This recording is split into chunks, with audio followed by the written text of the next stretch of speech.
Welcome back to Rise Up Podcast. My name is Vicky Ross and I'm your host. Now, around here in our Rise Up, we do personal growth and development with a sense of humor. Because if you can't smile at what you're doing, it gets really heavy and very boring very, very quickly. So today, I want to talk about something that most people don't even realize that they're doing, and that's complaining. So before you think, oh, this is not for me, just stay with me for a moment. But I guarantee you that you're going to start to realize that you too complain. And the question then comes in, do I carry on? It's whether complaining really helps you or is it quietly harming you. So hang in there and ride this wave with me. So for me, complaining is another word for moaning. It's a voicing of dissatisfaction. Underneath that dissatisfaction, there's very often, not always, but very often, a sense of entitlement. And sometimes there's even a level of arrogance.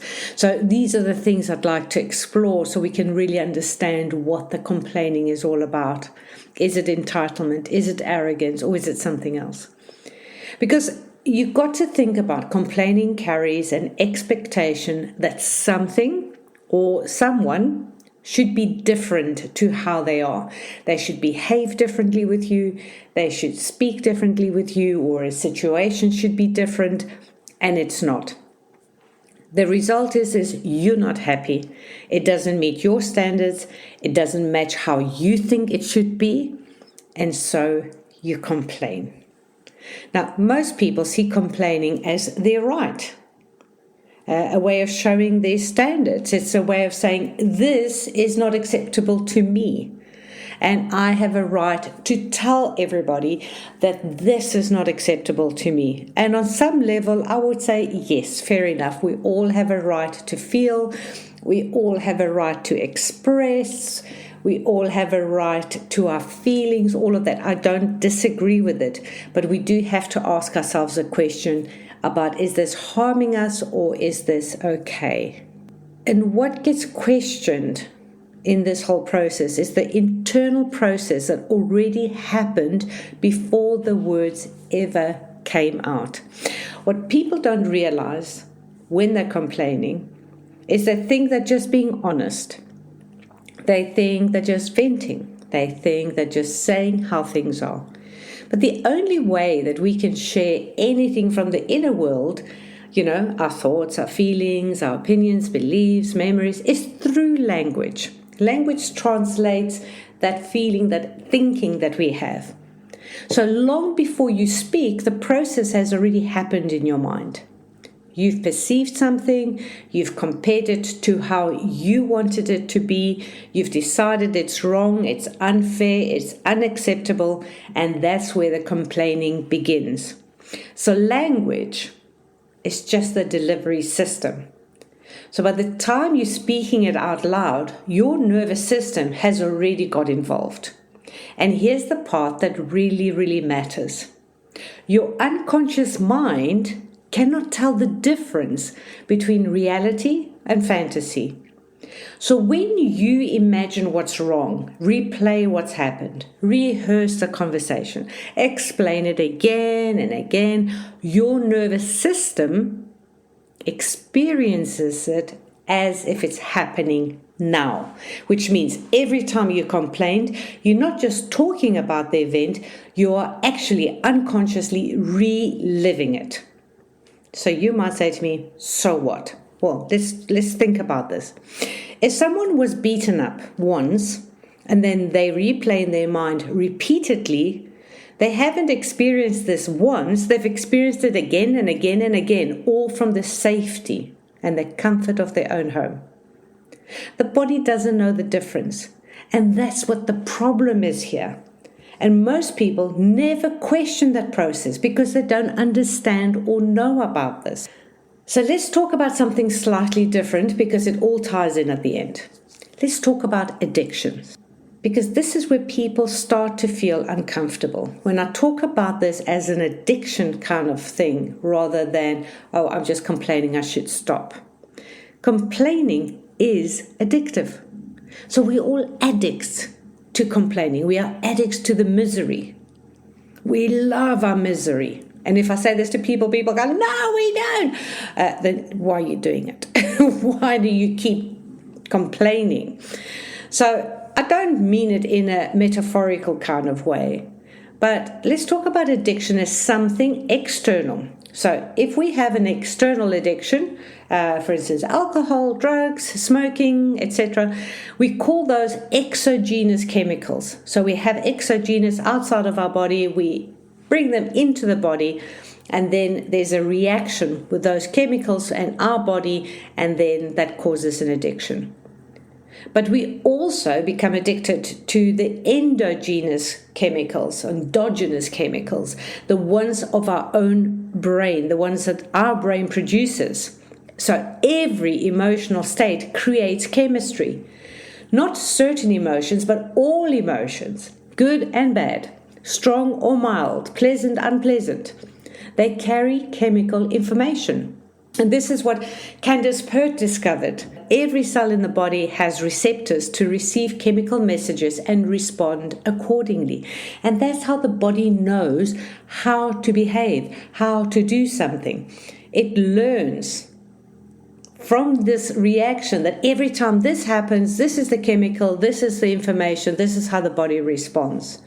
So it's part of that whole programming and learning sort of cycles that the body goes through. And the unconscious mind is very simple. It notices what's familiar, and it assumes that if you repeat something, it's because you want it. It doesn't have the ability, it hasn't got like a moral ground to go, oh, this is wrong, this is bad, avoid it. It just goes, oh, you keep doing this, you must want it. So if you keep complaining, rehearsing, dissatisfaction, replaying what's wrong, the unconscious goes, it's this again. This must be important. Let's make this an easier thing to access. And therefore, it becomes that habit that reinforces addiction, and therefore it reinforces everything again and again and again. And this is why sometimes we keep people and circumstances in our lives that generate the dissatisfaction. Now, this is where it sounds really crazy and bizarre, but think about it logically. This is not conscious and it's not deliberate. But because the pattern's already running, if a certain person reliably gives you something to complain about, your nervous system may want to keep them in your life, not because you enjoy suffering, but because the chemistry is familiar and the addiction needs to be fed. Familiarity feels safe to the unconscious. So even if it's stressful, and we can feel it and we say this is stressful, it's not just addiction, it's habit and it's the unconscious mind. So you have it all going on at the same time. Your body needs fix. It knows that if I phone this person, sooner or later they're going to start complaining. I'm going to get irritated. I get irritation chemicals. Those go into my body and my body gets its fix and it goes, great. She complained again. Thank goodness. Not knowing that this is actually really negative for you. So over time, this stops being something that you do, but it becomes something that you are. And you can again understand this from the point that we look at addicts and we call them, they are addicts. We don't say they are people that have an addictive habit or an addictive behavior right now. They are busy engaging in an addictive behavior. We say they're addicts. We call them by that identity. So in much the same way, you'll become the stress ball, you become the complainer, you are the negative person. You're not a person that engages in negative thinking. No, you're the negative person. It becomes part of your identity. And because it's familiar, it feels normal. And this is the big problem, is that we don't even realize this because it feels so natural to us. It's what happens every day. So it doesn't feel wrong. It doesn't feel bad. It just feels like me. It feels like, this is who I am, without thinking that this is who I am. So people around you can actually predict your responses. They even know how you react before you do. So you'll see this in teenagers, you see this in kids, like when something goes wrong, they are scared to go and tell their mom or their dad because they know how they will react. Now, that knowing that we have for people doesn't change just because we're not children anymore. It's still there. So you have to start thinking about, are you being unconscious? Are you being in a habit? Are you being in a kind of a loop? And do you, if you think about it, know how you'll react before you do? Like if this happens, can you rehearse it in your mind? Then you know that you're just playing a program. And this is where agency starts to quietly disappear. In other words, you don't have your choices anymore. So when people feel stuck, they often look for rescue, or they're looking for acknowledgement, or they're looking for agreement. So when they don't get rescued in the way that they want or acknowledged in the way they expect, another layer appears, and it's pity. My life is hard. Nobody helps me. Everybody agrees with me that this is hard, yet nothing changes. And I want to be very clear that people don't choose this. People behave the way they know how to behave, how they've been taught and programmed. They do what's familiar. They do what they've been shown and taught and repeated and created neural pathways, and therefore it's the easiest thing to do. Nobody wakes up and decides to be unconscious. Nobody chooses to live part of their day as a victim. But this is normal behavior for humans. And comes a point, especially in adulthood, where awareness changes the game. And sadly, not for everybody, but awareness changes the game. And because once you see that you've chosen a pattern, you then have to ask yourself a question. Is what I'm doing giving me the outcome that I want? Most people don't even know what they want. So they've never asked the question. But when somebody steps into personal development and they slow down their thinking and their life, and they start noticing themselves, this moment appears of, oh my goodness, I complain a lot. And then the real inquiry begins. Is complaining giving me the outcome that I want? If the answer is yes, honestly, go ahead, complain your ass off, feel good, and be okay.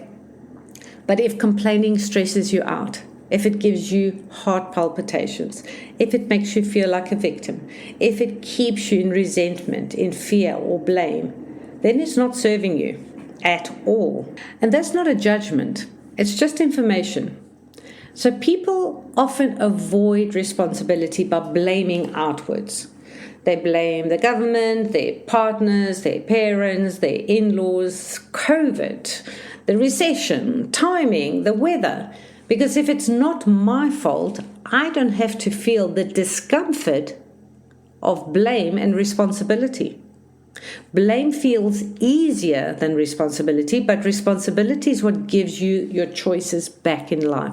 It's where you get empowerment and where you get control. Recently, I was listening to a conversation between Price Pritchard and Lewis Hughes, and they asked a fascinating question. Is it more important to have more positive thinking or less negative thinking? And the research is very clear. It's not about forcing positivity. It's about reducing the unconscious negative rehearsals. So complaining is one of the most socially acceptable ways that we rehearse negativity. And around 70% of negative thinking goes unnoticed. It's habitual, it's normalized, it's unconscious. And this is why awareness matters so much. This podcast, as you know from other episodes, isn't about fixing you. It's about helping you notice what you're doing without realizing that you're doing it. There is no right and wrong here. Like I've said this before, and I say this to all my clients, all my training, wherever. There's no good or bad, or right or wrong. There's just one question. Is this giving me the life that I want? So whatever you're doing, whether you're complaining or the way you're thinking or the way you're behaving, Is what I'm doing giving me the life that I want? Because once you see a pattern clearly, it starts to lose its grip. Not through force, but through awareness. So let this be a pause in your week. A moment of noticing. And you might change more than you think by just going, I complained again. Is this giving me the outcome that I want? Is complaining going to change the situation? Is complaining what I want to do? And if it's no, consciously make the choice to stop. So I wish you well. I wish you a good week. I'd love to hear from you. If you want to work with me, just reach to me through a message or into my website. I am also a speaker and a trainer. So if you want me for that, let me know. For the rest, let's rise up one moment at a time. Here's to your success. Take care.